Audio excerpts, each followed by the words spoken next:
नमस्कार मंडळी. अवधूत चिंतन श्री गुरुदेव दत्त श्री स्वामी समर्थ महाराज की जय. बघा, येत्या 18 डिसेंबरला हा मार्गशीर्ष महिन्यातला शेवटचा गुरुवार असणार आहे. या दिवशी आपल्याला आपल्या व्रताचं म्हणजेच महालक्ष्मी व्रताचं उद्यापन करायचं आहे. मग उद्यापन हे नेमकं कोणत्या वेळेत करावं, त्यामुळे लक्ष्मी प्रसन्न होईल आणि आपण केलेल्या व्रताचं फळ हे आपल्याला मिळू शकेल. उद्यापनासाठी कोणता शुभ मुहूर्त आहे आणि एकदा का या व्रताचे उद्यापन झालं की दुसऱ्या दिवशी आपल्याला त्या व्रताची उत्तर पूजा करायची असते. मग ती उत्तर पूजा कशी करायची किंवा उत्तर पूजा केल्यानंतर त्यानंतर आपलं जे कळसावरील नारळ आहे त्याचं काय करायचं, त्याचबरोबर पूजामध्ये वापरलेले सर्व साहित्य, पैसे, तांदूळ, विड्यावरचं साहित्य या सर्वांचं काय करायचं, तर हे मी तुम्हाला आजच्या व्हिडिओमध्ये सांगणार आहे. कारण अनेक महिला खूप काही चुका करतात, त्यामुळे त्यांनी केलेल्या व्रताचं फळ हे त्यांना मिळत नाही. त्यामुळे तुम्ही जे सर्व साहित्य आहेत ते सर्व साहित्याचं योग्य पद्धतीने जर विसर्जन केलं तर तुम्हाला त्या व्रताचं फळ हे नक्की मिळणार आहे. त्यामुळे तुम्ही आजचा हा व्हिडिओ स्किप न करता शेवटपर्यंत पहा, जेणेकरून तुम्हाला उत्तर पूजा कशी करायची याची माहिती तुम्हाला या व्हिडिओमध्ये मिळेल. म्हणून हा व्हिडिओ शेवटपर्यंत पहा. आता या व्रताची सुरुवात ही मार्गशीर्ष महिन्यातल्या पहिल्या गुरुवारपासून केली जाते आणि शेवटच्या गुरुवारी आपण या व्रताचंही उद्यापन करतो. म्हणजेच यावर्षी आपल्या 2026मध्ये एकूण 4 गुरुवार आलेले आहेत आणि जो आपला चौथा किंवा शेवटचा गुरुवार आहे तो आलेला आहे 18 डिसेंबरला. म्हणजेच या दिवशी आपल्याला या व्रताचं उद्यापन करायचं आहे. पण आता मार्गशीर्ष गुरुवारचं व्रत आपण केलं असेल तर याचं उद्यापन निश्चितपणे आपल्याला करावंच लागतं. आपल्याला या व्रताचं फळ मिळतं आणि तरच आपलं व्रत हे पूर्ण होत असतं. त्यामुळे उद्यापन करणं खूपही गरजेचं आहे. काही महिलांना जरी एखादा गुरुवार राहिला असेल किंवा एखाद्या गुरुवारी जर काही अडचण आली असेल, त्यामुळे त्यांना जर पूजा मांडता आली नसेल पण उपवास तरी केला तरीही चालतो. त्यामुळे आपलं हे व्रत खंडित होत नसतं. त्यामुळे जरी एखादा तुमचा गुरुवार राहिलेला असेल ना तरीही तुम्ही शेवटच्या गुरुवारी मात्र उद्यापन करू शकता. आता एक गुरुवार राहिला म्हणून एखादा गुरुवार जास्त करायचं असं काही नसतं. कारण मार्गशीर्ष महिन्यात जेवढे गुरुवार असतात तेच आपल्याला मार्गशीर्ष महिन्यातले महालक्ष्मीचे व्रत म्हणजेच गुरुवारचे व्रत हे करायचं असतं. त्यामुळे तुम्ही एखादा गुरुवार जास्त करायची काहीच गरज नाही. त्यामुळे आपलं व्रत तरीसुद्धा पूर्ण होईल. आता उद्यापनासाठी आपण 5, 7, 9, 11 अशा काही ज्या सुवासिनी किंवा कुमारिका आहेत त्यांना आपण बोलवत असतो. काही जणींना उद्यापनासाठी सुवासिनी किंवा कुमारिका मिळत नाहीत, त्यांनी काय करायचं, तर बघा, काही महिला बाहेरच्या गावामध्ये राहतात, त्यामुळे त्यांना 5, 7 अशा जास्त संख्येने सुवासिनी किंवा महिला मिळत नाहीत. तर त्यांनी काय करायचं, किमान एक जरी मुलगी किंवा एक जरी सुवासिनी मिळाली तरीही तिला तुम्ही मानपान करून उद्यापन करू शकता. म्हणजेच एका सुवासिनीला बोलून तुम्ही हळद कुंकू लावून तिच्या हातावरती एखादं फळ देऊन, व्रताचे पुस्तक देऊन तुम्ही दूध वगैरे देऊ शकतात किंवा जेवणासाठी बोलवलं तरीही चालतं. जशी तुमची इच्छा असेल तसे तुम्ही करू शकता. फक्त साधा प्रसाद दिला तरीही चालतो आणि नमस्कार करावा. अशा प्रकारे जरी तुम्ही उद्यापन केलं तरी फक्त ते मनापासून करा, त्या व्रताचं फळ हे नक्कीच तुम्हाला मिळेल. बघा, आता चौथ्या गुरुवारीच आपल्याला उद्यापन करायचं आहे. कारण मार्गशीर्ष महिन्यातील शेवटच्या गुरुवारीच आपल्याला महालक्ष्मी व्रताचे उद्यापन करायचं असतं.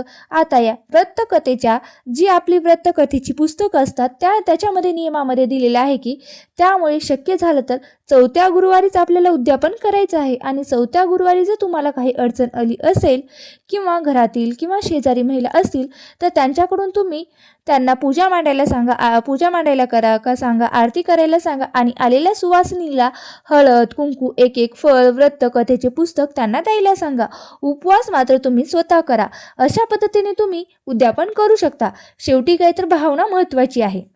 बघा, व्रतकथेच्या पुस्तकाप्रमाणे म्हणजे जी आपण व्रतकथा वाचत असतो महालक्ष्मीची, त्या पुस्तकामध्ये सांगितलेलं आहे की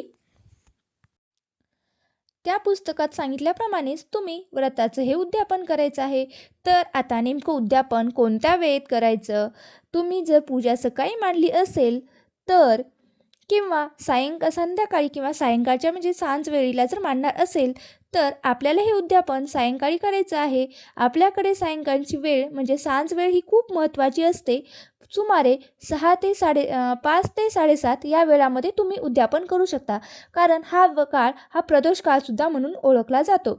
आता सायंकाळची वेळ ही लक्ष्मी येण्याची वेळ असते आणि आपण उद्यापनासाठी ज्या स्त्रिया बोलवतो त्या साक्षात आपल्या घरी लक्ष्मीचं रूप घेऊनच येणार असतात.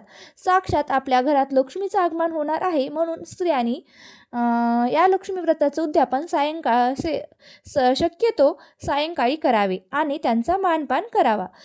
त्यामुळे काय होतं तर लक्ष्मी आपल्यावरती प्रसन्न होते आणि त्यावेळेचं वातावरणसुद्धा खूप छान पवित्र असतं. त्यामुळे तुम्ही सकाळी गडबडीत किंवा उन्हात किंवा म्हणजे दुपारच्या वेळी तुम्ही उद्यापन शक्यतो करू नका.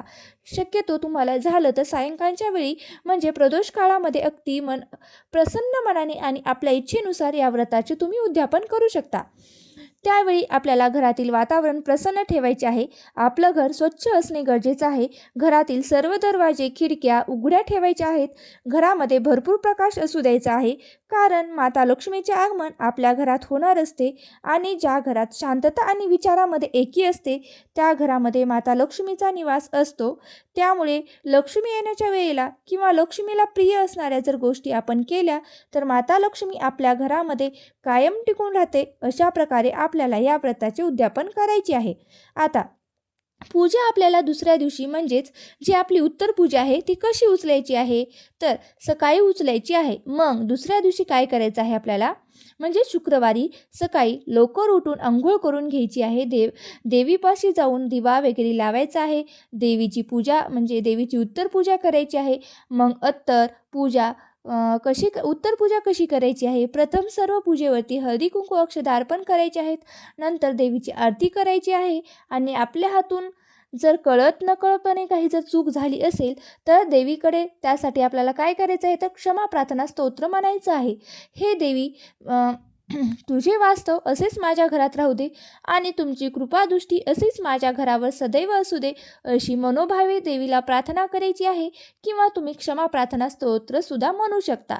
यानंतर काय करायचे आहे आगमन पुनरागमन असे 3 वेळा म्हणून घटावरती नारळ प्रथम उचलून म्हणजे तुमचं जे कळशावर नारळ ठेवलेलं आहे ते प्रथम उचलून घ्यायचं आहे आणि नंतर नारळ तुम्ही वाहत्या पाण्यामध्ये विसर्जित करू शकता किंवा ते तुम्ही नारळ फोडून प्रसाद म्हणून सुद्धा घरच्या घरी खाऊ शकता.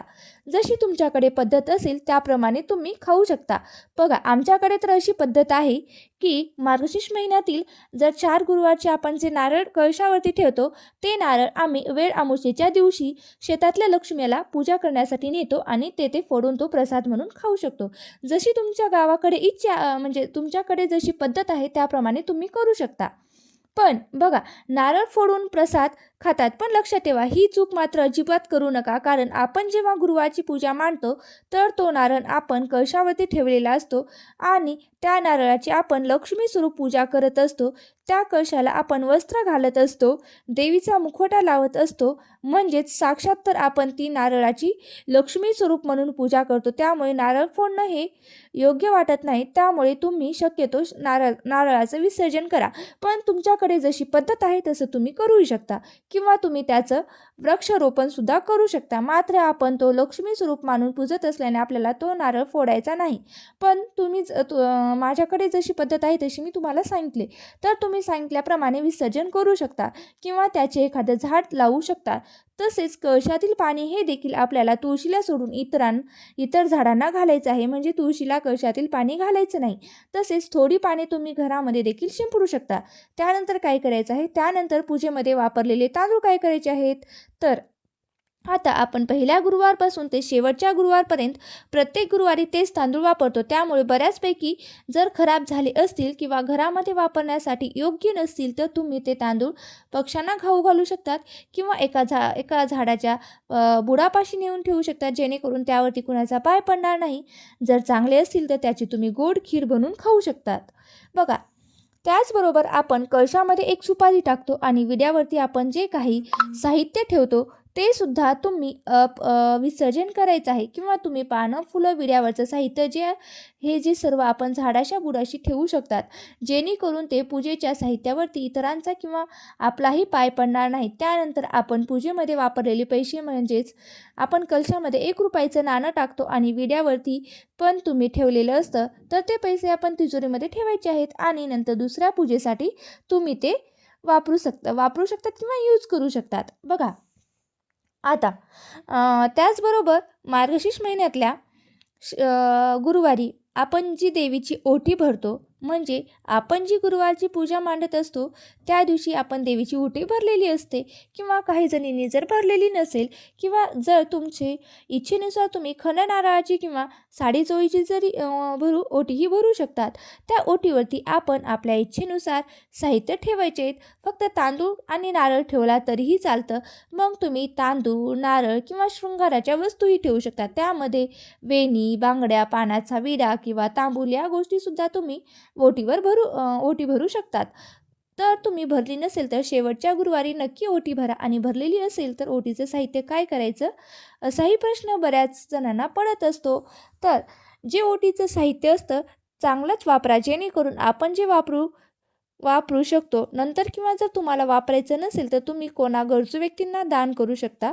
जर घरातील सौभाग्यवती स्त्रीने वापरलं तरीही चालतं. बाकी तुम्ही देवीचं वस्त्र, देवीचा मुखवटा, देवीने घातलेले दागिने तुम्ही पुढच्या वर्षी तेचही वापरू शकता, कारण ते बदलण्याची गरज नाही. आता पूजेमध्ये आपण जे काही फळं ठेवली असतील तर ती आपण घरच्यांनी प्रसाद म्हणून खाऊ शकता. अशा पद्धतीने तुम्ही पूजेत वापरलेल्या साहित्याचं योग्य प्रकारे विसर्जन केलं तर आपल्याला या व्रताचं फळ हे नक्कीच मिळू शकतं. आणि तुम्ही अशा पद्धतीने योग्य वेळेवरतीच या व्रताचं उद्यापन करा आणि पूजेच्या साहित्याचे योग्यपणे विसर्जन करा. बघा, अशा प्रकारे तुम्हाला गुरुवारच्या व्रताचे उद्यापन विसर्जन करायचं आहे आणि उत्तर पूजा करायची आहे. बघा, तर कसा वाटला आजचा व्हिडिओ? तुम्हाला जर माझा व्हिडिओ आवडला असेल तर नक्की मला कमेंट बॉक्समध्ये सांगा. आणि व्हिडिओ जर आवडला असेल तर एक लाईक करा आणि जास्तीत जास्त लोकांपर्यंत शेअर करा. आणि हा व्हिडिओ असाच जर माहितीपूर्ण व्हिडिओ पाहण्यासाठी आजच माझ्या चॅनलला सबस्क्राईब करा. आणि व्हिडिओ शेवटपर्यंत पाहिल्याबद्दल अगदी मनापासून तुमची खूप खूप आभारी आहे. धन्यवाद. श्री स्वामी समर्थ. जय जय स्वामी समर्थ.